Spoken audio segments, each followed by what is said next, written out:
আজকে চলে আসলাম আবারও একটা নিউ ভিডিও নিয়ে। আমি প্রতিদিন যা রান্না করি ওই ভিডিওগুলো আপলোড দিই। তো প্রথমে আমি তেল গরম করে ওই তেলের মধ্যে কিছু পরিমাণে জিরা দিয়ে দিলাম। তো জিরাগুলো হালকা একটু ভাজা হয়ে আসলে তারপরে এর মধ্যে আমি টমেটো আর আলুগুলা দিয়ে দেব। যতটা পরিমাণে টমেটো আর আলু ছিল ওইগুলা সব দিয়ে তারপরে কিছুক্ষণ এগুলাকে নাড়াচাড়া করে ভাজা করে নেব।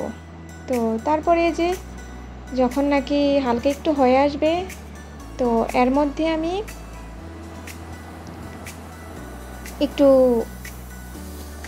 লবণ আর একটু হলুদ দিয়ে এগুলাকে একটু লাল লাল করে ভাজা করে নেব। তো এই যে এগুলাকে একটু নাড়াচাড়া করে একটু তরকারিগুলোকে ভাজা করে নিচ্ছি।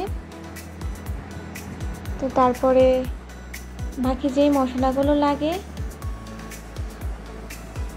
ওইগুলো আমি এক এক করে অ্যাড করে দেব।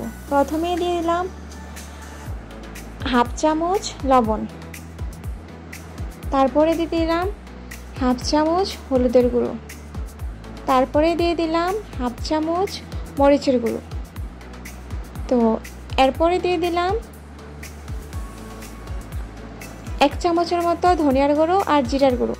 সব মশলা দেওয়া হয়ে গেলে তো এগুলাকে আমি ভালোভাবে কষিয়ে নেব যতক্ষণ না পর্যন্ত এটার কালারটা চেঞ্জ হয়ে আসছে। এই তো তারপরে আমি ঝোল আর মাছগুলা দিয়ে দিয়েছি। ওইটার ভিডিও ক্লিপটা নেওয়া হয় নাই। তো কেমন হয়েছে জানাবেন কমেন্টে। ধন্যবাদ সবাইকে।